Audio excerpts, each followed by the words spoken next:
critically ill. Sergei Skripal has been in hospital since the beginning of March. He's responding well to treatment, improving rapidly, and is no longer in a critical condition. So what could Mr. Skripal's recovery mean for the criminal investigation? Also on the programme, the Met Police Commissioner offers reassurance to Londoners after a string of murders. We have not lost control of the streets. I can understand why some people are very worried at the moment, particularly in some areas of London. The notorious Conor McGregor weighs in. Aggression outside the ring. The mixed martial arts star Conor McGregor appears in court after attacking his rival's coach. And worth his weight in gold, Gareth Evans wins for Wales at the Commonwealth Games. And later in the hour, we'll have Sports Day on the BBC News channel with all the latest reports, results, interviews and features from the BBC Sports Centre.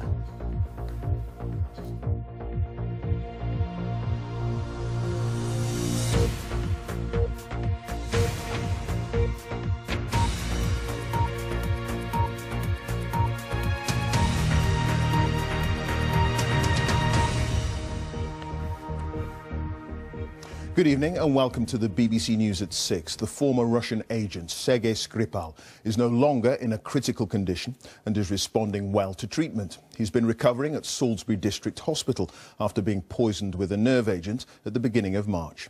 His daughter Yulia, who was also attacked, is said to be gaining strength daily.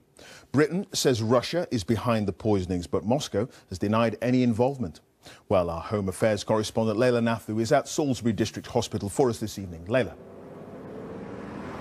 Clive, this is yet another extraordinary turn of events here in Salisbury, that after 4 weeks, more than 4 weeks in a critical condition here in Salisbury Hospital, Sergei Skripal is now recovering well. It was that attack on the former Russian intelligence officer and his daughter in the city that he had come to call home that triggered the crisis in diplomatic relations between London and Moscow. But their recovery is now introducing a new dynamic to the international tension.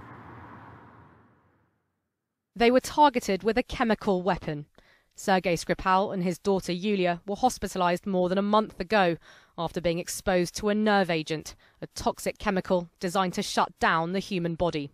But they have been fighting its effects. And today the hospital gave this update. As Yulia herself says, her strength is growing daily and she can look forward to the day when she's well enough to leave hospital. I also want to update you on the condition of her father, Sergei Skripal. He's responding well to treatment, improving rapidly, and is no longer in a critical condition. It was on the 4th of March that the two were found incapacitated in the centre of Salisbury. They were critically ill. A police officer who was one of the first to respond to the incident was also admitted to hospital. He was discharged a fortnight later. The Skripals had been heavily sedated and unable to communicate, but last week Yulia regained consciousness. Now her father too appears to be making progress. It's fantastic news, somewhat unexpected I think. We were obviously concerned they were in a very serious state, but we heard earlier this week that Yulia is getting better. But to hear that Sergei himself is also recovering well is excellent news, and I hope to hear more encouraging news in the weeks ahead. In a statement, a spokesperson for the Foreign Office said, "We are very pleased that both Mr. Skripal and his daughter Yulia are improving. This is a tribute to the hard-working and talented NHS staff in Salisbury who have provided outstanding care. The NHS will continue to provide ongoing care for the Skripals, both of whom are likely to have ongoing medical needs." Yulia Skripal is communicating. Yesterday she put out a statement via police saying she was getting stronger daily. But it's not yet clear whether Sergei Skripal is recovering to the same extent. Yulia, and perhaps her father too, will now become crucial witnesses in the investigation, described by counter-terror police as one of the largest and most complex they have ever carried out. Leila Nathu, BBC News, Salisbury. Well, our diplomatic correspondent James Landale is here. James, the recovery of the Skripals, what do you think that means for the police investigation?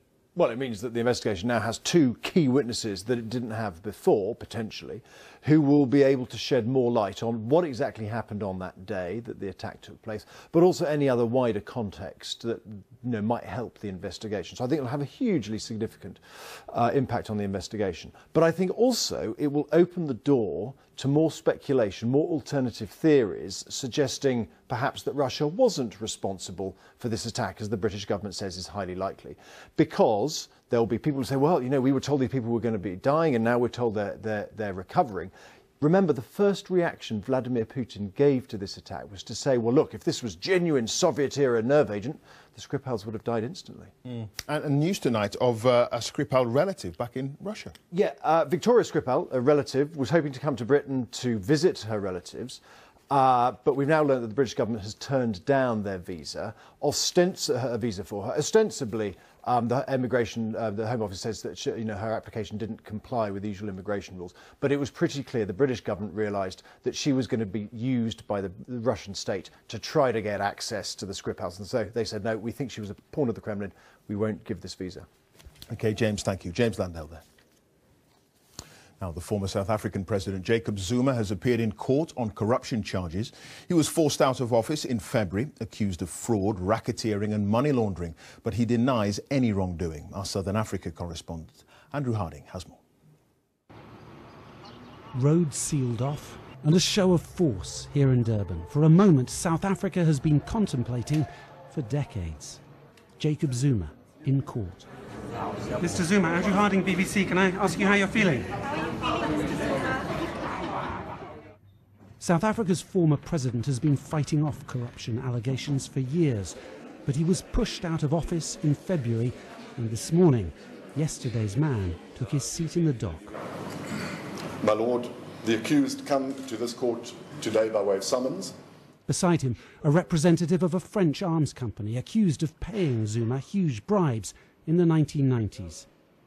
This case won't go fast. Zuma's lawyers are already challenging its legitimacy, but it is a heavy blow to a man who once seemed untouchable. Outside court today, a small but raucous crowd. Zuma and his populist economic rhetoric still enjoy some support here. A defiant Zuma emerged to tell them, "I'm the victim of a political conspiracy." But innocent until proven otherwise. But that argument, like his famous dance moves, is unlikely to help him at trial.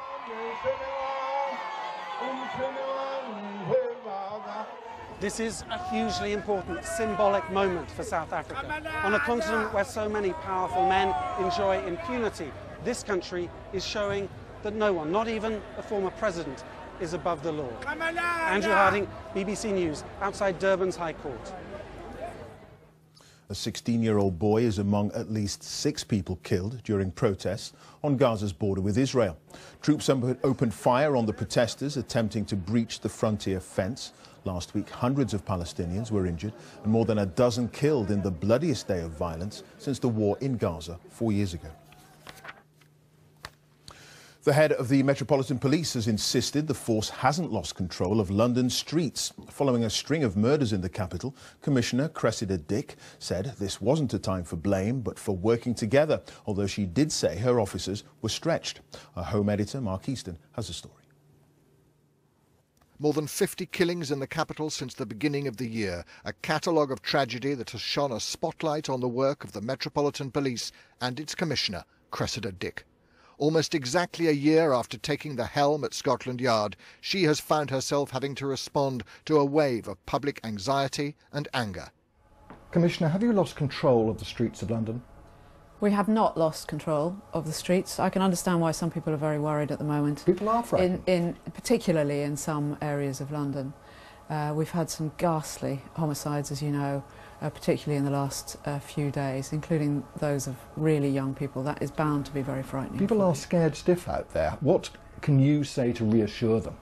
What I can say is that the Metropolitan Police are out there. Just this weekend we have an extra 300 officers each day in the areas which are the most significant hotspots where there's been high levels of knife crime.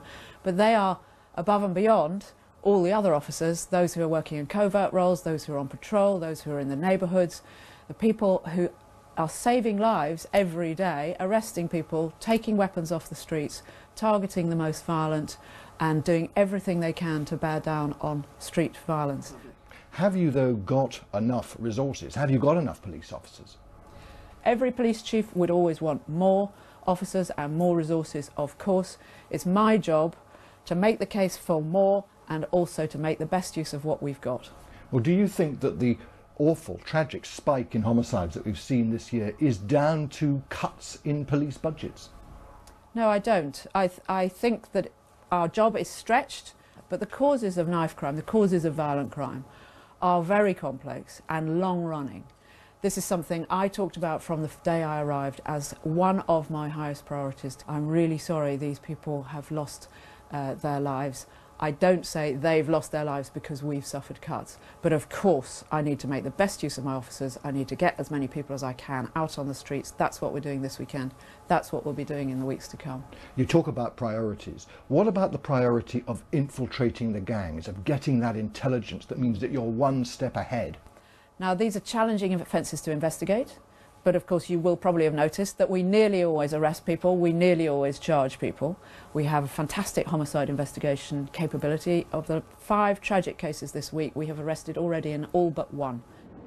Among the 5 arrests confirmed by the Commissioner today is that of a 30-year-old man in connection with the murder of Tanisha Melbourne, who was shot in Tottenham on Monday. But while progress in these cases will take some pressure off the Met, the Commissioner accepts that more important is to prevent the killings from happening in the first place. Mark, Cressida Dick is keen, of course, to stress her officers are on top of all this, but just how unusual is this string of attacks that we've seen? Well, Clive, you do get spikes in violence, not just tit-for-tat killings, but obviously if you've got fear on the streets, people are more likely to carry a weapon. You've got more knives out there, it's more likely that they will be used. And by focusing on violence, by all the headlines that we're seeing, it can make it appear as though things are getting continually worse. There have been reports today, you may have seen them, of 7 stabbings in London just yesterday. But actually, on an average day in April last year, there were 14 stabbings. So context here is important, but I think it's also a salutary reminder, you know, to our politicians, to our police officers and other agencies of what is the day-to-day reality of people living in our cities and what more needs to be done to reduce those risks. Mark, thank you for that. Mark Easton there in northeast London. Now, the mixed martial arts fighter Conor McGregor has been charged with assault and criminal mischief by police in New York. The Irish former light and featherweight champion is alleged to have vandalised a bus containing rival fighters. Our sports correspondent Richard Conway reports. Even in a sport where the hype comes as standard, Conor McGregor may have overplayed his hand. Let's go, we gotta get a medic. Get a medic. As the Ultimate Fighting Championship, or UFC as it's known, held a media day in New York, McGregor and his entourage stormed the backstage area, attacking a coach containing rival fighters. Video appears to show McGregor throwing a metal trolley, while others rain objects towards the vehicle. With his private jet grounded, the Irishman turned himself into police and, after a night in the cells, was led to court earlier today. A star of UFC, McGregor's future in the sport now appears to be in jeopardy. It's disgusting, and I don't think anybody is going to be, huge Conor McGregor fans after this. UFC is hugely popular around the world. The company which organises and promotes the sport was sold 2 years ago for more than £3 billion. Competitors use a combination of fists, knees, elbows and feet in a mix of martial arts. We want Conor! We want Conor! Conor for BBC, how are you? And within that world, there is no bigger attraction than McGregor. Supported by UFC, he turned to boxing last summer, taking on but eventually losing to Floyd Mayweather Jr. in one of the most lucrative pay-per-view bouts in history.